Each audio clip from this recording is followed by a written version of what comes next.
Thank you for joining us for the 2023 National Crime Victims' Rights Week Candlelight Vigil.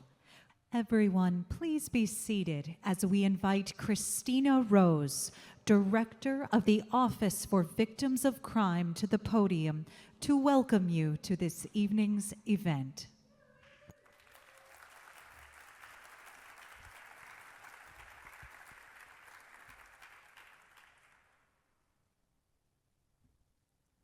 I am a little overwhelmed being here with so many of my favorite people. Good evening, and thank you for joining us for the 2023 National Crime Victims' Rights Week Candlelight Vigil. I want to welcome some special guests, Amy Solomon, who is our newly confirmed Assistant Attorney General.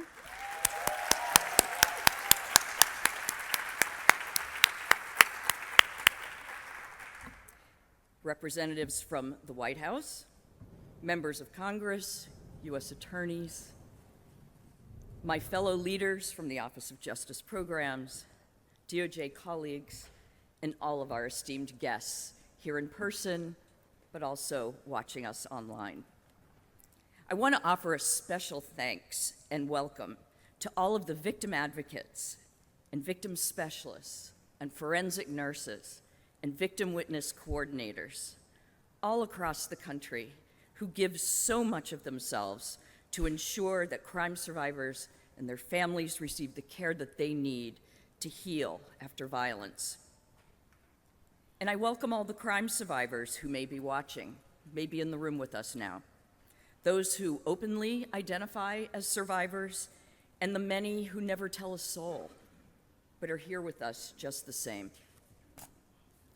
The theme of Crime Victims' Rights Week this year is Survivor Voices: Elevate, Engage, and Effect Change.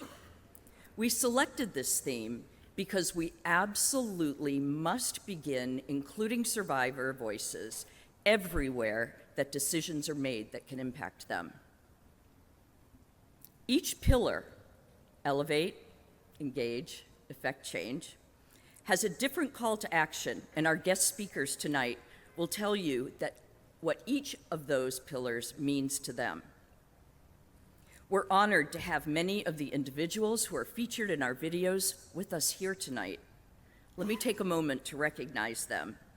And if you're willing and able to stand when I say your name: Anna Nasset, Jerome Brown, Roberta Roper, Adriana Morales, Lisa Daniels,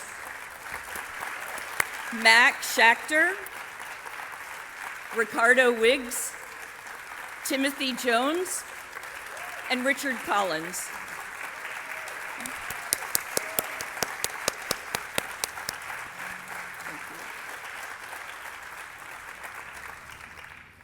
It takes a lot of courage to tell your story on a national platform.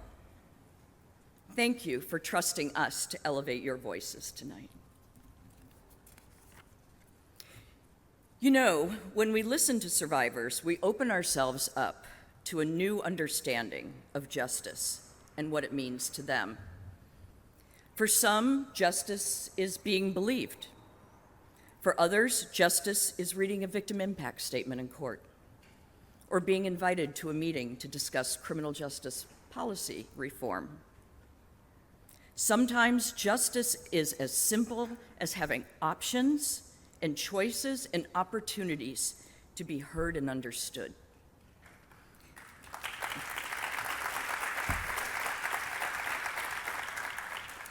At the Office for Victims of Crime, our job is to help victims and survivors find their justice.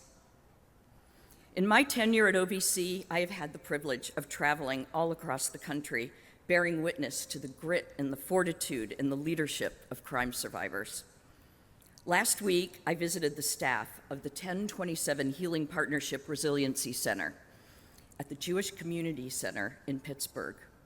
The partnership was created to serve the families and the survivors of those who were killed and injured nearly 5 years ago at the Tree of Life Synagogue. The Resiliency Center, supported by an OVC grant, is guided by a steering committee that includes survivors of the shooting. Of course, after the shooting, there was such an outpouring of support from around the world. They were so touched by this in Pittsburgh that they wanted to pay it forward. So they formed a group called Families Bridging Kindness, and they reached out to other communities that have experienced hate crimes to offer comfort and assistance. This is what victim advocacy looks like. Survivors who have faced and endured and overcome adversity can provide that peer support and encouragement and hope that only someone who has already been through it can offer. And just this week, I was at the University of New Mexico in Albuquerque for the launch of the first Youth Advocacy Corps, an OVC grant recently awarded to the National Organization for Victim Assistance.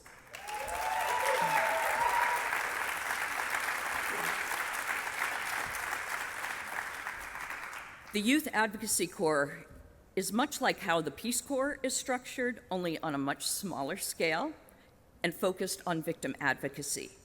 College students from minority-based institutions will be selected to participate in a paid advocate fellowship program. They'll be trained and certified to work with victims and survivors in communities where resources and assistance are scarce, yet the violence is ever present.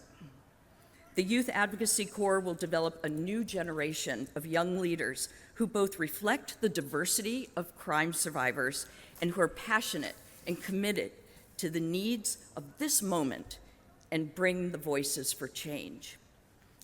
This is what the future of victim advocacy looks like. Each one of you,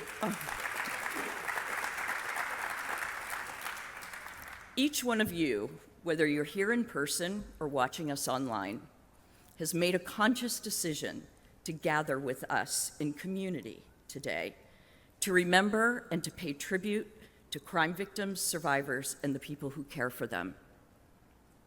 This is not a small thing. Don't ever, ever underestimate the power of your presence. Thank you for making the choice tonight to be present for those who are impacted by crime.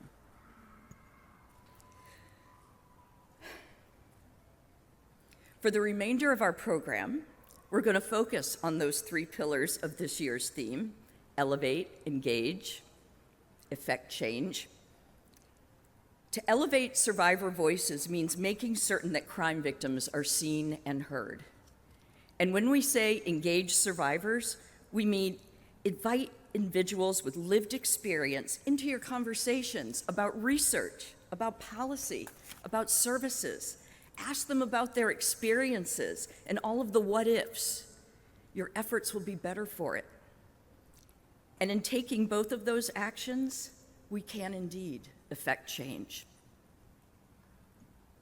Thank you.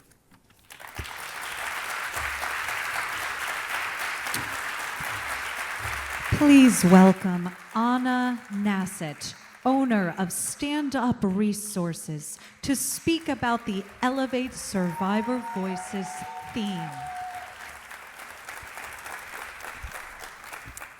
Thank you so much. It's so wonderful to see so many familiar faces in here. So I would like to thank the OVC for this opportunity to elevate my voice. I would also like to thank SPARC, the Stalking Prevention Awareness and Resource Center of Equitas, Washington State, the Vermont Center for Crime Victim Services, and the state of Vermont, for without my brave little state, I would have never known the power of my voice. The very fact that I am standing in our nation's capital, surrounded by people working to ensure safety and support for victims of crime, is elevating my voice beyond anything I could have ever imagined.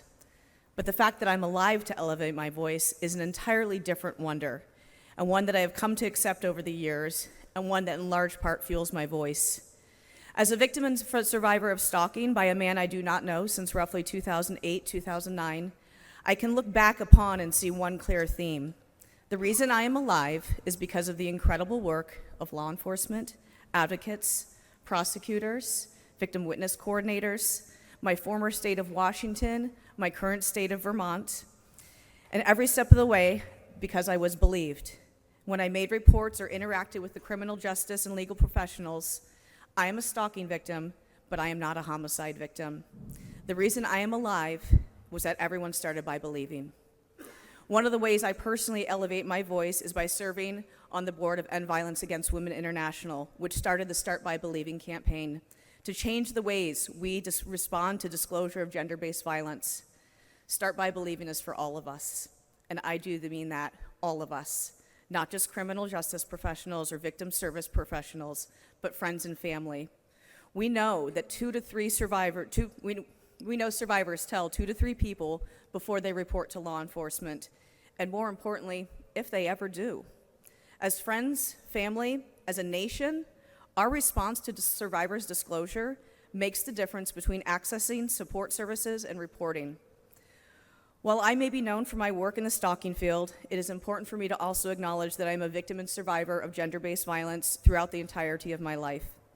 There are times when I disclosed and I was believed, but the vast majority of my victimizing experiences were dismissed by others when I shared my truth. And in not being believed, I grew quiet, my voice but a whisper. It wasn't until I was believed when first responding to stalking that I began to feel empowered. And through that continual empowerment and believability, was able to go through 8 years of court proceedings, stalking, the trial, and being granted a decade of freedom in the form of the stalker's 10-year sentence, one of the largest in our country.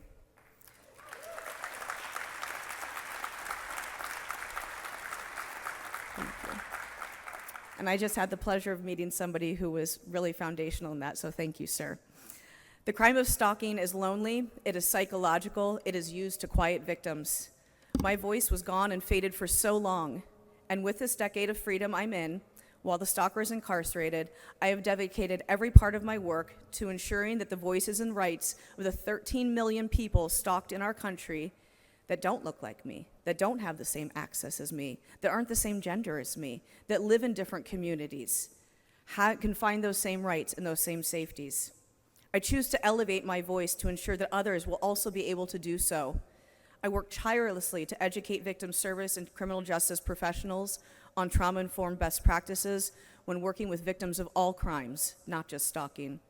I write, I speak, I podcast, I create, I have conversations, I train others, but what is most important to me is the emails that fill my inbox each day of stalking victims from across this country who I will never meet, and being able to point them to services and support however I can.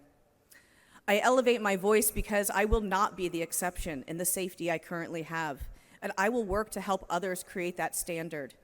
But to be clear, how long I'm able to elevate my voice and do this work is also an unknown timeline. The stalker will be released. He will begin again. The Supreme Court is currently hearing a case right now that is terrifying to me, and what that could mean for my safety and the safety of others. When he begins again, the next prosecutor may not prosecute, or an officer may dismiss myself and others. An advocate might not know how to handle stalking, and I will go quiet again. In closing, I would like to thank each and every one of you that is here this evening. You may not have worked my case, you may not have known my name until today, and you may forget it when you leave. But you do know me now for this moment, and for the very fact that you are here tonight means that you have also worked to ensure and elevate the voices of victims of crime wherever you are, and for that I am alive. I stand with you in solidarity for continuing this work, and I thank you for paving the way.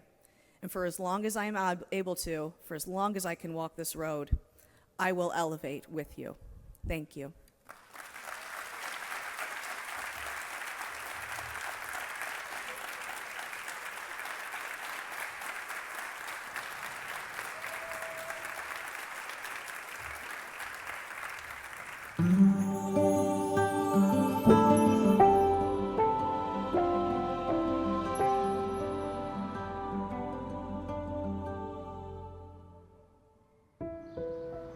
Never a day goes by that I don't remember that Stephanie is no longer physically with us, or that we live with a giant hole in our hearts and lives. In 1982, the Maryland General Assembly had passed the right to present a victim impact statement at sentencing. I took the stand, and that's when the defense objected, saying that anything I had to say was emotional, irrelevant, and probable cause for reversal on appeal. That was a very devastating experience. The crime of stalking is isolating, and as the years drew on and his stalking continued, those fears became larger and more paralyzing. Every time I started to speak, the stalker began to object and started to yell over me. And finally the judge was like, okay, I've had enough of this. This is her time to speak. The emotional effects of this have turned into physical effects and plagued my life for 8 years now. When you have a disability caused by an act of violence, the impact is lifelong. One of the bullets passed through both of my eyes, taking my eyesight permanently. I wanted to remind the Parole Commission, I'm still out there, and I am still suffering the consequences as a result of what one person did. The pain connected to witnessing abuse made it important enough for me to want to address it out loud. It's important we hear victim voices outside the courtroom because most of society isn't in the courtroom. I found my voice when I was exposed to poetry, and my voice has helped others find their voice in a way of permission, especially when we talk about other males. A man's tongue becomes easily tied when it has to unpack pain. By going public and by talking about it, by elevating victims' voices, you hope they fall on the ears of an individual who will be responsive. Those places where I felt heard, it felt like I had voice and I had a little bit of choice when I had no power before, and it kept me going.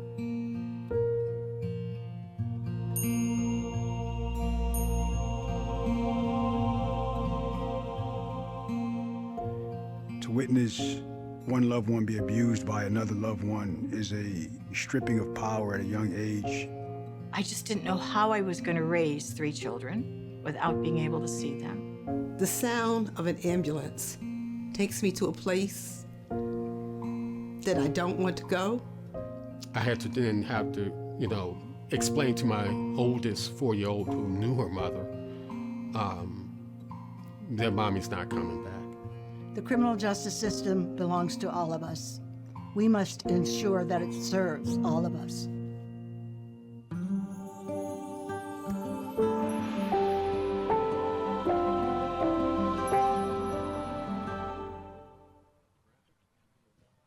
We now invite Jerome Brown, Statewide Training Director for the SNUG Street Outreach Program at the New York Division of Criminal Justice Services, to speak about the Engage Survivors theme.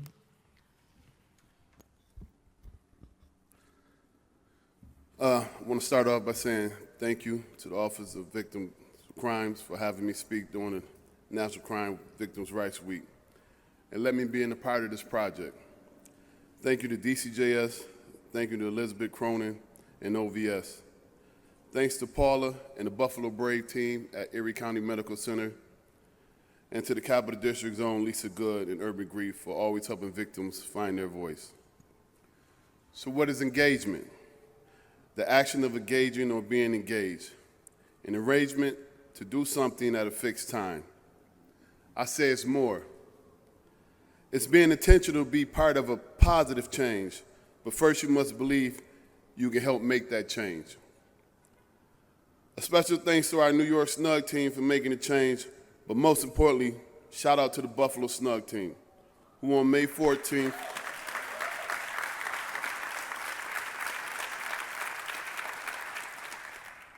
who on May 14th, 2022, was rocked with the biggest mass murder in Buffalo's recent history.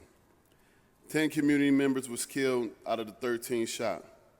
Countless others traumatized in the neighborhoods already plagued with violence. While hundreds of organizations scrambled to plan a response to this senseless act of violence, there was only one group that dealt with this type of response week after week, the Buffalo SNUG team. I am not just an advocate. I am too a victim and a survivor. I once didn't know where to go for help. I was once a person who didn't think there was any type of hope. That's what brought me to this work, to help those who knew no hope.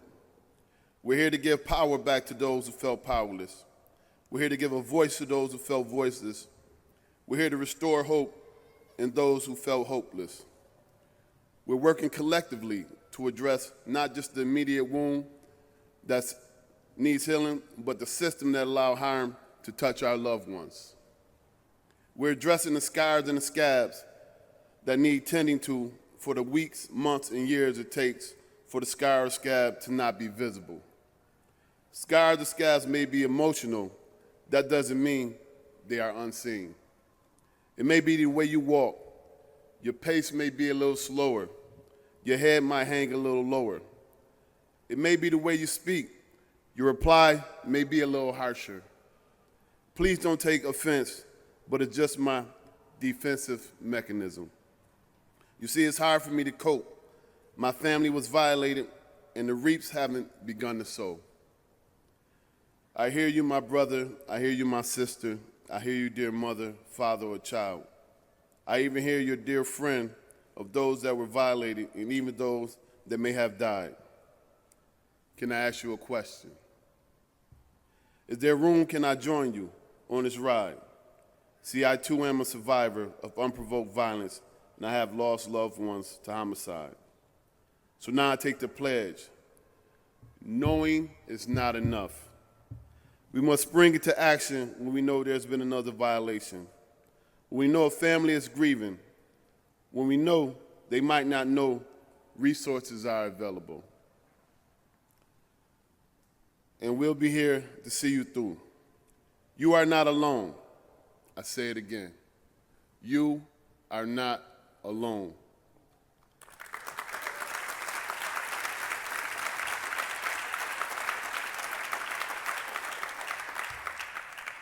Step by step, you choose the pace. Day by day, you choose your breaks. Most people are only around until the crowds die down and visitors start becoming few, but I'll take this ride with you. As I close, I want to reflect back on our 16th New York SNUG biannual conference earlier this month. The theme was resilience. Our commissioner, Rosanna Rosado, shared a quote from Pema Chaldron. She says, "Things falling apart is a kind of testing and a kind of healing. We think that point is to pass the test or to overcome the problem, but the truth is that things don't really get solved. They come together and they fall apart. They come together again and fall apart again. It's just like that. The healing comes from letting there be room for all of this to happen. Room for grief, for relief, for misery, for joy. So I challenge you, let there be room. Everyone heals at a different pace. Let there be an opportunity for your heart to love again, knowing the pain you once felt. Your heart is the strongest working muscle in your body. Use your mind and help it begin to recover. So we all have to demonstrate resilience by not internalizing that disappointment, by running back and saying, I'll still be there for you. Thank you.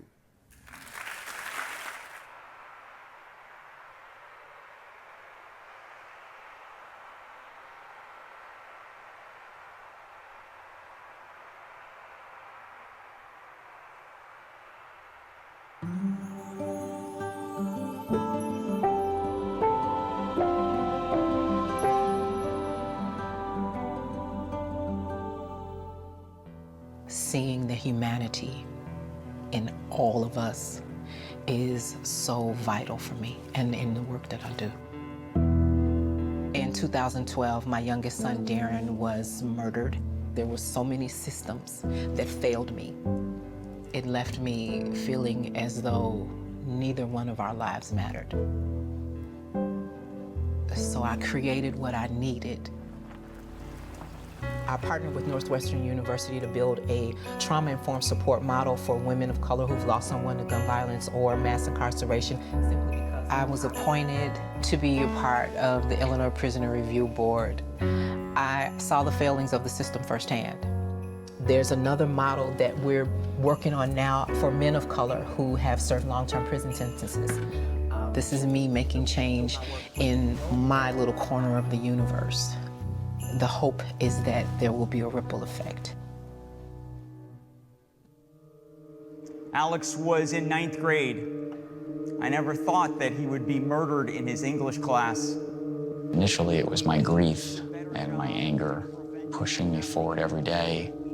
I was appointed to be on the Marjorie Stoneman Douglas High School Public Safety Commission to come up with recommendations to make schools safer throughout Florida.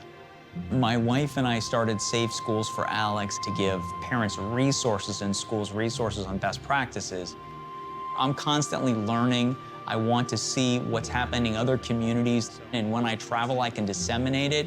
No parent should be afraid to send their kid to school, and no child should be afraid of going to school every day.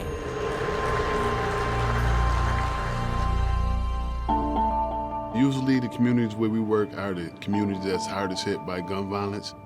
SNUG is a street outreach program, and we get these credible messengers who the neighborhood knows their story. They know how, before they might have been in a different place in their life. These workers are ingrained in the community. They know everybody. They have the relationship. They have the lived experience as well, trying to make sure an individual have all the services they need, especially wraparound services. They want to try to reverse the harm that they caused by giving back to the community. At a trauma center, we see many victims of violence. Brittany is his outpatient therapist here. I might have skills as an advocate, but why would a patient believe me? A patient that maybe has had bad experiences or has a lot of mistrust of the medical system. Before this partnership blossomed, there was a time where anybody coming to ECMC didn't have no access to the emergency room. Actually, families used to meet across the street. We have SNUG-based hospital responders. Many of our outreach workers know these families. It helps begin a rapport at the bedside. We get to see people at their most vulnerable and their most scared and support them through that. That's a huge honor.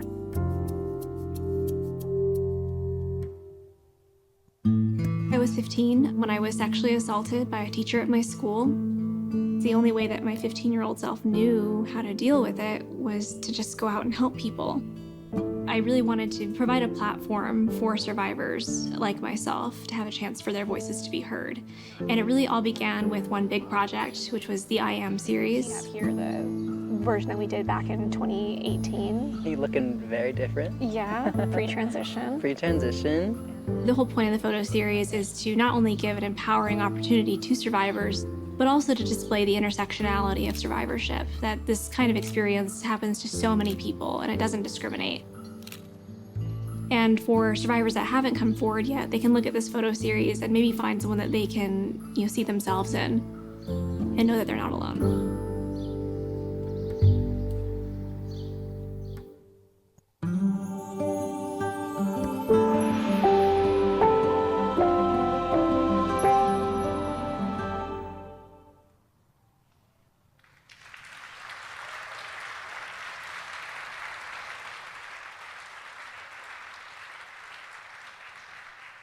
We now ask Roberta Roper, founder of the Maryland Crime Victims Resource Center, to address the Effect Change theme. Please welcome Roberta to the stage.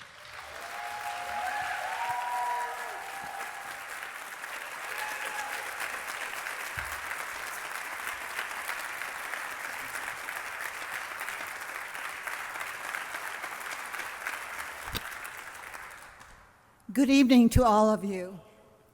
It is an incredible and humbling honor to be with you this evening. My fellow survivors, dedicated advocates, and especially my old Buffalo friends. In truth, my most fervent wish would be that there would be no need for us to be here tonight. But be here we must. For those who have suffered the effects of undeserved criminal violence, for those who pay the ultimate price with their lives, and for the heroic survivors and their dedicated volunteers and advocates. And yes, our voices must continue to be heard if we are to continue to effect changes in our system to improve the treatment of crime victims. None of us can change the past. Every single one of us can change the future, and each one of us may have an effect in a little portion of our world. Whether you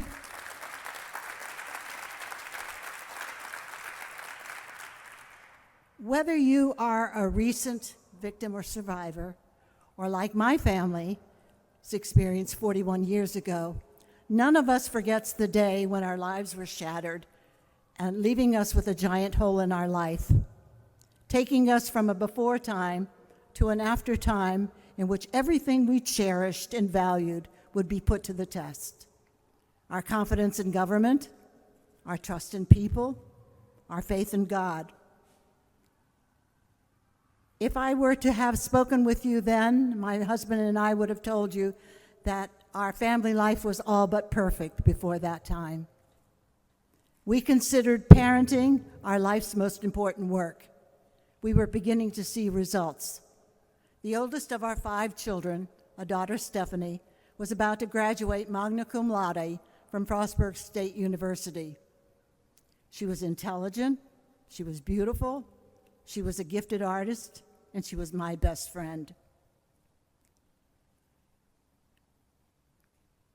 My family's journey began on April the 3rd, 1982, when 2 men came upon Stephanie and her disabled vehicle on a country road in Prince George's County, Maryland. Instead of helping, they kidnapped Stephanie at gunpoint and over a 5-hour period would repeatedly and brutally rape and torture her. After she heard them discuss silencing her permanently, she made a last unsuccessful attempt to escape. They captured her, fractured her skull with a logging chain, and shot her to death. They would then douse her body with gasoline and set it on fire. Later, we would learn that they would begin dismembering her body to avoid identification. We learned these horrific facts not from the police or our parish priest, but from a reporter on the 6 o'clock news. I often refer to that period of time as the Dark Ages because in Maryland 41 years ago, victims had no rights in the judicial process, no right to information, no right to attend a trial, no right to be heard at sentencing. There were no victim advocates. There were no community groups to assist and support you. You were on your own. After our experience of being shut out of the trial of Stephanie's killer and silenced at sentencing, we began to see the deep and grave effects of trauma and grief on our family. A child who ran away from home and no longer wanted to be an American. Risky behavior and falling grades for all our children. A son who told us he could no longer pledge allegiance to the flag because liberty and justice for all didn't include our family. Our spirits were crushed. But how could we give our children hope when we had none? But very soon after that, my husband and I came to some decisive conclusions. We recognized that Stephanie didn't have a choice in her victimization, but we, her parents, did. And if we were going to survive as a family and preserve our marriage, we have to do whatever was in our power to improve the treatment of crime victims and to help other families to find hope and healing in the aftermath of crime. And we can proudly say, all of us proudly say, that gratefully much has changed, not only in my home state of Maryland, but across the country.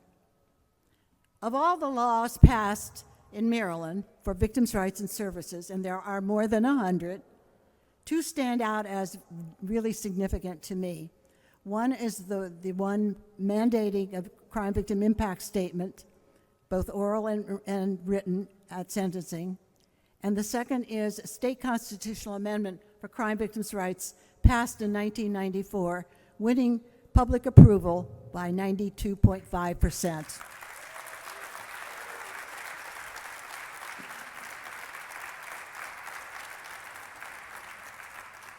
Additionally, a federal bill passed in 2004, the Justice for All Act, solidified victims' rights and provides victims and survivors with the ability to have legal representation for the enforcement of those rights.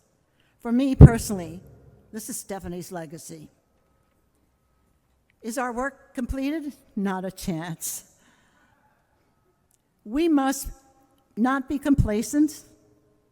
We must empower survivors to be the future leaders and fighters for victims' rights, to elevate their voices and have them be part of the process of making change.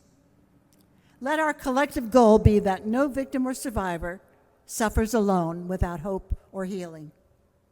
Let their voices be the conscience of the criminal justice system. Let their stories be the ones that affect change. Have we had our share of critics who denounce our efforts? Indeed, we have. We would do well to remember a quote from Winston Churchill, who said, "You have enemies?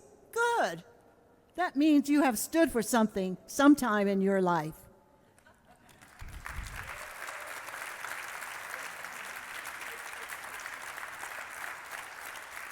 And I would add, not only standing for something, but working and acting upon it. I thank OVC, and I thank each one of you for being part of this process. Thank you all.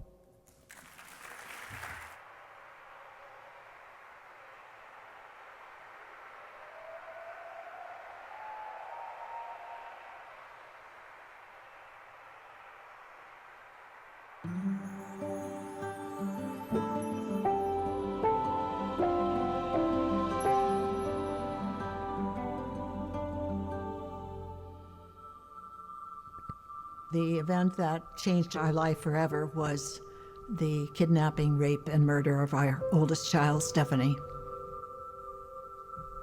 In 1982, there were no victim advocates. There were no community organizations to help assist you and guide you. You were on your own. When I was sexually assaulted by a teacher at my school, I had lost a lot of friends. I felt really, really alone and unsupported and really kind of, I don't know, unheard in my experiences. And more than anything, I wanted to find someone like myself to relate to. One might think that changing laws, changing policies, or providing services to crime victims would not be so difficult, but it is really a long and arduous journey. We have seen in Maryland the passage of more than 100 bills to provide rights in the criminal justice process and to provide comprehensive services as well. So that's something I'm very proud of. I could still see him. I could still smell the cologne.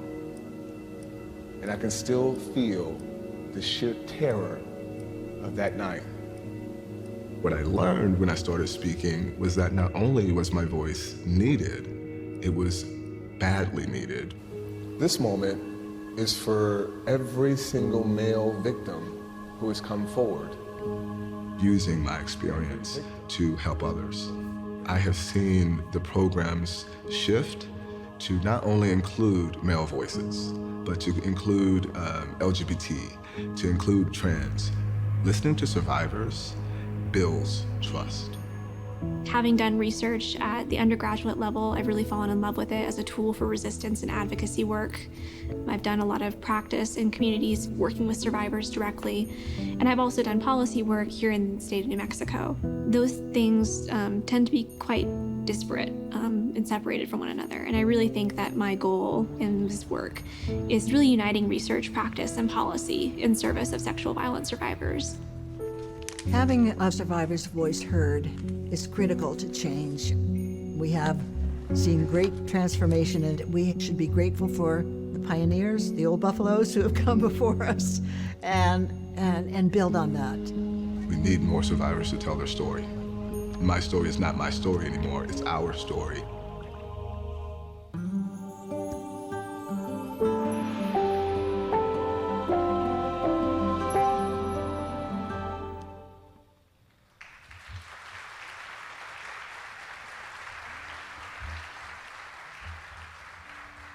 And now we are pleased to welcome Kelly Jackson to the stage. Chimigwich, thank you so much. Minogerga mushkusekwe indigenakas, makwan dudem waswaganing and dunjaba. My name is Good Spotted Elk Woman. My taxpayer name is Kelly Jackson. I'm of the Bear Clan, and I am from Lac du Flambeau in northern Wisconsin.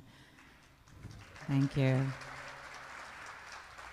I think that it is incredibly epic that we're all in this room right now talking about the pillars of truth and reconciliation. The pillars of understanding one another and listening to survivors' voices is powerful. And I get to share a little bit about my story of encountering survivor voices in my community. I'm gonna be honest, I have a tissue in front of me because this is surely gonna make me cry at some point as I share this musical legacy with you. But just a little bit of background to put it into perspective. I worked in Lac du Flambeau in my tribal community for the better part of 15 years. And while I did that, my job was essentially to protect sacred places and to protect our historic traditions and our legacies and our culture. And there was a building that stood on our property in the heart of our community. It was called the Niji Center, which in my language means friend. But I knew that it was actually part of the government boarding school.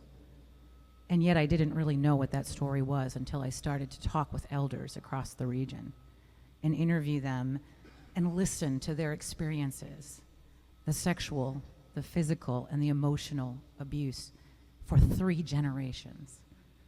So I don't know how many people in this room know about the government boarding schools, but it was required that every Indigenous child be taken to residential school or boarding schools.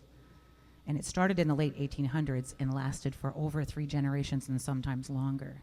So imagine what that experience would have really left in terms of residual effects. I think it was such a compelling experience that as I began to interview elders, I realized how heavy it was on my spirit. And I, as a musician, decided to take that with me. So this song has been very healing for me as well. But the reality is, the storyline, for me at that time in my life, my daughter was 4 years old, and I tried to imagine what it would have been like had someone come to my home and taken my child to a place where she didn't know the language, she didn't know the culture, and how horrifying that would be for her and for our families. And yet this is something my community has endured. And it has essentially left our communities crippled, victims, essentially survivors. And it continues on even today in the storylines that exist with my own children and my children's children. So I hope that you take this as a gift. Again, I want to thank OVC and all of you for allowing me to share my voice. And hopefully it impacts change in a way that will help you understand truly how Indigenous communities are part and stand with you in solidarity as victims in many different areas. I also want to, again, remind you to pull up your tissue.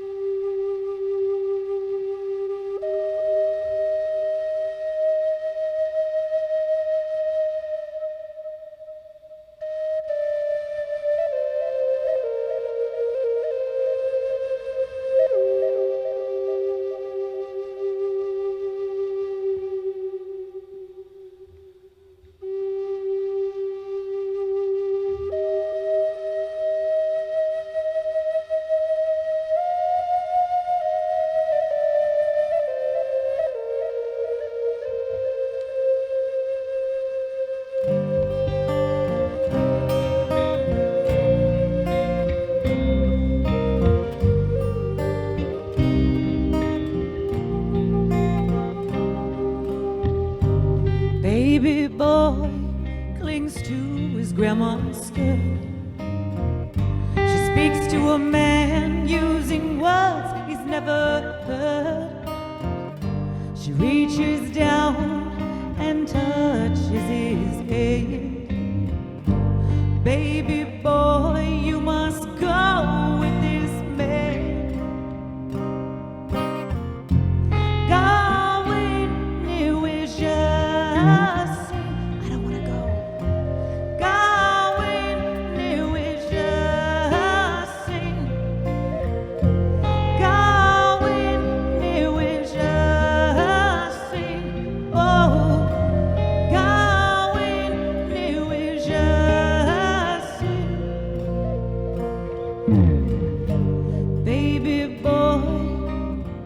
looks over his shoulder.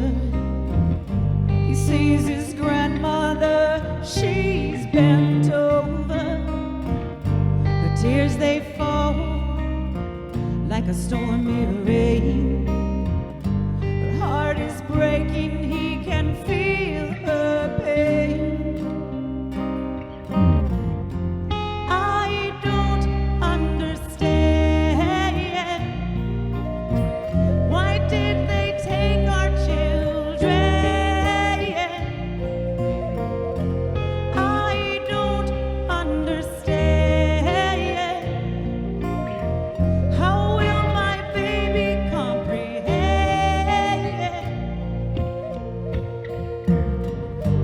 Grandma cries, even in her dreams. She swears she hears her baby screams. Grandma cries, even in her dreams. She swears she hears her baby screams. God, we knew it just sing. Oh, God, we knew it just sing. God, we knew it just sing. Oh, God, we knew it just sing. Baby boy, through the door of a building, hair on the floor. They cut his hair and they took his clothes, then took his picture in an artificial pose. I don't understand. Why did they take my moccasins? I don't understand. When will I see my grandmother again?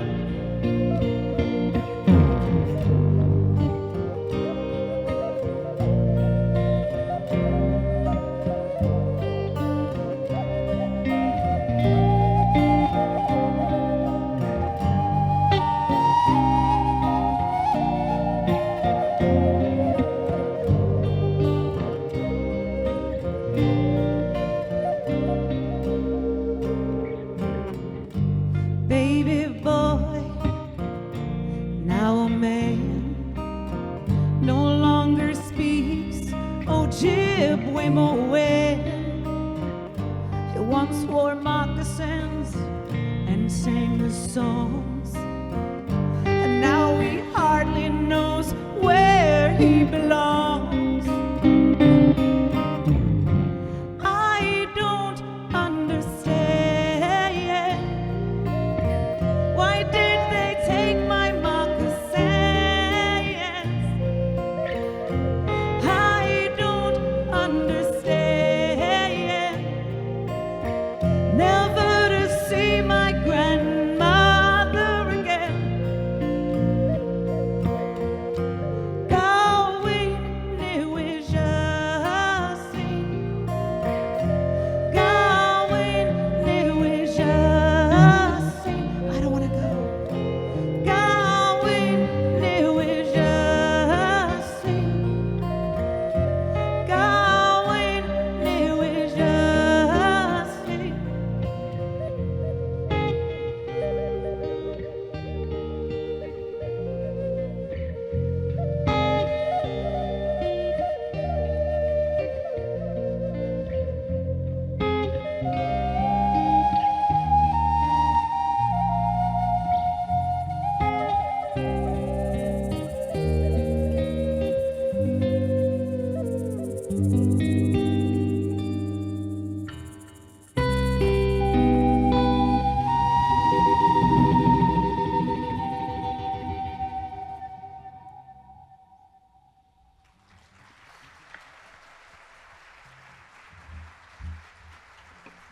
Thank you so much. I want to just give a shout out over here to my right, my mother, Diana Miller. We are here honoring as well what is soon to be National Awareness for Missing and Murdered Indigenous Women, which is coming up on May 5th. She represents and stands in honor of our survivors. And so I thank you, Mama, for coming with me and traveling on this journey with me. The wonderful Michael Wilmot on the native flute, which is sure to make you fall in love. And Scott Dirks on the guitar. Thank you all for joining me.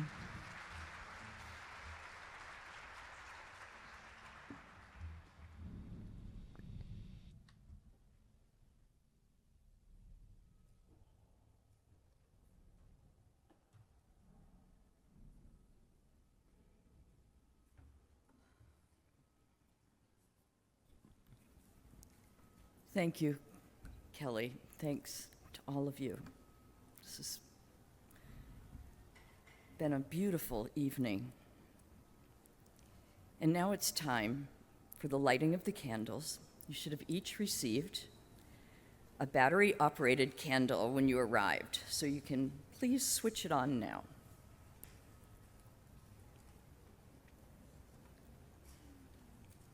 We light these candles tonight to remember those individuals we have lost to crime, to honor those who survived, and to gratefully acknowledge the victim service providers who work every day so that nobody walks alone.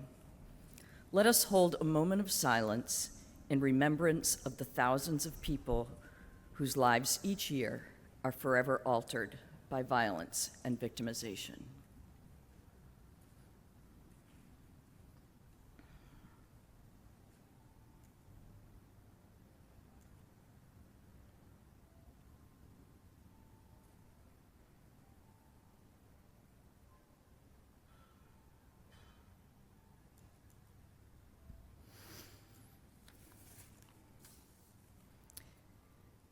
Before we conclude the program, I have a number of thank yous. I want to thank the American Pops Orchestra. Thank you.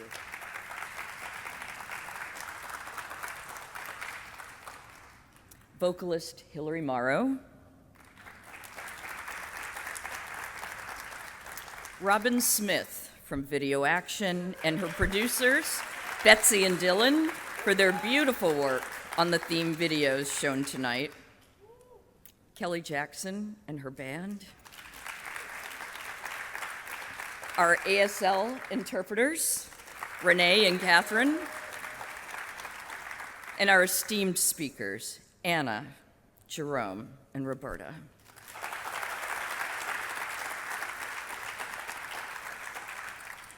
I want to give a big thank you to the United States Park Service for providing this beautiful space for us tonight, and to the U.S. Postal Inspection Service for placing our theme posters in thousands of post offices all across the country.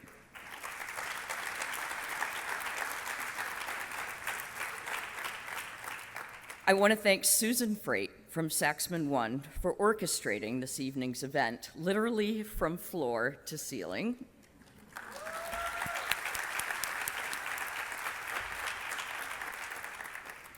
And I would be remiss if I did not thank the wonderful staff at the Office for Victims of Crime, many who volunteered their time tonight, who make me look good every single day with their incredible work ethic, their deep subject matter expertise, and their strong devotion to the mission of serving crime victims. A special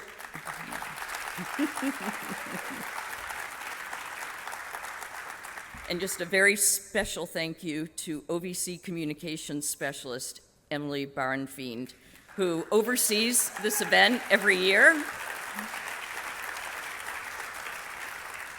Emily, I don't know where you are right now, but we could not do this without you.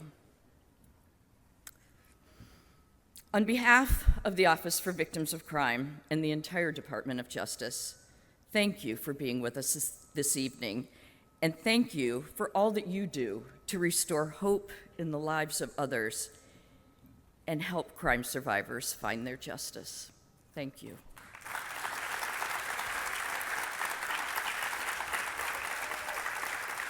We have